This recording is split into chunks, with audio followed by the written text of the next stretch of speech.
बहुपद F x बराबर 4x² - 5x - 1 के मूल हैं, तो alpha square into beta plus alpha into beta square का मान ज्ञात कीजिए। तो आप लोग ये क्वेश्चन कर लोगे? कहोगे सर जी ये फार्मूला इस प्रकार से ही नहीं बताए, लेकिन आइए देखते हैं कि अभी जो दो फार्मूले हम आपको बताएं उन्हीं फार्मूले की मदद से इनको भी करेंगे। देखिए कैसे। अब यहाँ पे जो इस फार्मूला आपको जो द्विघात समीकरण आपका दिया हुआ है 4x² - 5x - 1, अब इसके कोफिशिएंट लिखेंगे गुणांक, तो देखो ये बराबर हो जाएगा 4 और b बराबर हो जाएगा -5 और c बराबर हो जाएगा -1। अब आपको फाइंड क्या करना है कि a alpha square into beta plus alpha into beta square का मान। तो यहाँ देखिए अल्फा बीटा दोनों जगह है, तो हम क्या कर सकते हैं, इसको अल्फा बीटा यहाँ से कॉमन कर लेंगे।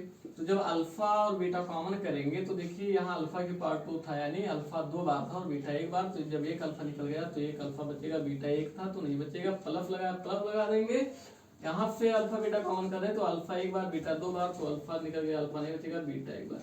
अब कहो सर जी कि ये तो जानते ही थे कि नहीं जानते हो? आप लोग जानते हो, क्योंकि अल्फा इंटू बीटा का मान अलग पढ़े हो और अल्फा प्लस बीटा का अलग पढ़े हो, तो ये जानते हैं। अब देखिए अल्फा इंटू बीटा बराबर हम क्या पढ़े हैं कि अल्फा इंटू बीटा बराबर होता है c/a और इसका मान लिखेंगे -b/a, तो सबकी वैल्यू रख दिया जाएगा। तो देखिए आपको यहाँ से जो c की वैल्यू है, c की वैल्यू आपको यहाँ से क्या है -1, तो -1/a का मान है 4, फिर इंटू माइनस लगा देंगे, b का मान है -5, तो यहाँ -5 लिख लेंगे, बटा a का मान है 4। ठीक है ये। अब यहाँ से देखिए -1/4 और ये माइनस माइनस क्या हो जाएगा प्लस का 5/4, तो ये आपका हो जाएगा, देखिए इस अंश का अंश से मल्टीप्लाई और हर का हर से, तो माइनस और प्लस का मल्टीप्लाई, -5 × 5 = 5 यानी 5 × 5 और 4 × 4 = 16, तो ये आपका आ गया इसका मान alpha square beta plus alpha beta square. तो ये आपका हो जाएगा आंसर। तो बहुत शॉर्ट तरीके से आ गया, कोई परेशान होने की आवश्यकता नहीं है और आपको कुछ समझ में भी आ गया होगा। अगर समझ में आ गया तो कृपया लाइक बटन को दबा दीजिए। देखिए ये जो क्वेश्चन है आपका कह रहा है कि यदि अल्फा बीटा बहुपद x² - p × x + 1 - c के मूल हैं, तो अल्फा + 1 × बीटा + 1 का मान ज्ञात कीजिए। अब यहाँ पर भी देखिए जो आपका समीकरण है ये क्या है, द्विघात समीकरण ही दिया हुआ है। ठीक है, तो यहाँ देखिए x², अब इसको हम स्टैंडर्ड फॉर्म में लिखें, ब्रैकेट ओपन करेंगे तो माइनस का px फिर प्लस माइनस माइनस का p प्लस का c। ठीक है, तो ये भी आपका देखिए क्या है, द्विघात समीकरण ही है। ठीक है, तो इसको और भी अगर हम रिड्यूस करें तो यहाँ पे इसको क्या कर सकते हैं, x² - px, और अगर माइनस यहाँ से कॉमन कर लें तो या फिर प्लस ही कॉमन करो तो ये आप इसको लिख सकते हो कि c - p। अब ये देखिए कोई कांस्टेंट वैल्यू है। ठीक है, अब ये देखिए द्विघात समीकरण आपका बन गया था पहले भी स्टैंडर्ड फॉर्म में, ax² + bx + c के फॉर्म में। तो यहाँ पे जब कंपेयर करके हम लिखेंगे तो देखो ये का मान क्या हो जाएगा, a बराबर आपका हो जाएगा 1, क्योंकि x² के साथ 1 का गुणा होगा, और b का मान आपका हो जाएगा b बराबर -p, क्योंकि b के स्थान पर -p है, और आपका जो c होगा c बराबर आपका दिया है c - p दिया हुआ। ठीक है, ये मान दिया हुआ। अब कहता है अल्फा + 1 और बीटा + 1 का मान ज्ञात करो। ठीक है, इसका मान हमें ज्ञात करना है। ठीक है, तो अब इसका मान कैसे ज्ञात करेंगे, इसके लिए देखिए अल्फा + 1 इंटू बीटा + 1 का मान ज्ञात करना है। क्यों, तो इसको पहले हम क्या करेंगे, मल्टीप्लाई कर लेंगे। देखिए बीटा से करेंगे तो अल्फा इंटू बीटा हो जाएगा, फिर बीटा को 1 से करेंगे तो प्लस का बीटा हो जाएगा, फिर +1 से करेंगे तो अल्फा 1 जा अल्फा, 1 × 1 हो जाएगा। तो इसको और हल करेंगे तो देखिए अल्फा इंटू बीटा, और अल्फा बीटा प्लस अल्फा, तो इसको हम अल्फा प्लस बीटा भी लिख सकते हैं, चाहो तो यहाँ ब्रैकेट लगा लो प्लस का 1। अब देखिए अल्फा इंटू बीटा का मान निकालना भी हम जानते हो, अल्फा प्लस बीटा का मान निकालना जानते हैं। तो यहाँ पर जब वैल्यू रखेंगे तो अल्फा इंटू बीटा बराबर होता है c/a, तो c का मान है आपका c - p और a का मान है 1, तो इतना हो जाएगा अल्फा इंटू बीटा, फिर प्लस लगा है, अल्फा प्लस बीटा का मान होता -b/a, तो b का मान है -p और a का मान 1, इतना +1 ये है, यहाँ ऐसे लिख दिया जाएगा। अब देखिए 1 से भाग करोगे तो यहाँ से c - p ही रहेगा, और ये माइनस और माइनस का गुणा प्लस हो जाएगा, तो p 1 और प्लस का 1। अब देखिए ये वाले पी से पी कट जाएगा क्योंकि यहाँ प्लस का पी, यहाँ माइनस का पी। अब यहाँ से आपका बच रहा है सी और यहाँ से प्लस का 1, तो alpha plus 1 into beta plus 1 बराबर आपका मान जो निकल कर आ रहा है क्या आ रहा है सी प्लस 1।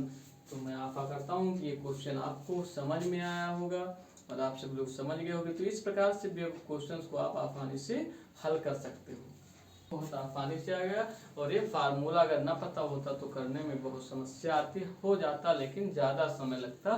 तो आई होप आप लोगों को क्वेश्चन आसानी से समझ में आया होगा। और इस प्रकार से जितने भी क्वेश्चंस आपके एक्सरसाइज में दिए हैं आप लोग हल कीजिए, और यदि फिर भी समझ में नहीं आता है तो आप कमेंट बॉक्स में जा करके आप पूछ सकते हैं, या जो व्हाट्सएप नंबर आपको डिस्क्रिप्शन में दिया वहाँ आप क्वेश्चन पूछ सकते हैं, वहाँ पर भी आप अपने क्वेश्चन को भेज दीजिए, आपको सोल्यूशन प्रोवाइड करवाया जाएगा। ओके, देखिए अगला क्वेश्चन आपका है कि बहुपद x square plus 1/6 into x minus 2 के मूल ज्ञात कीजिए।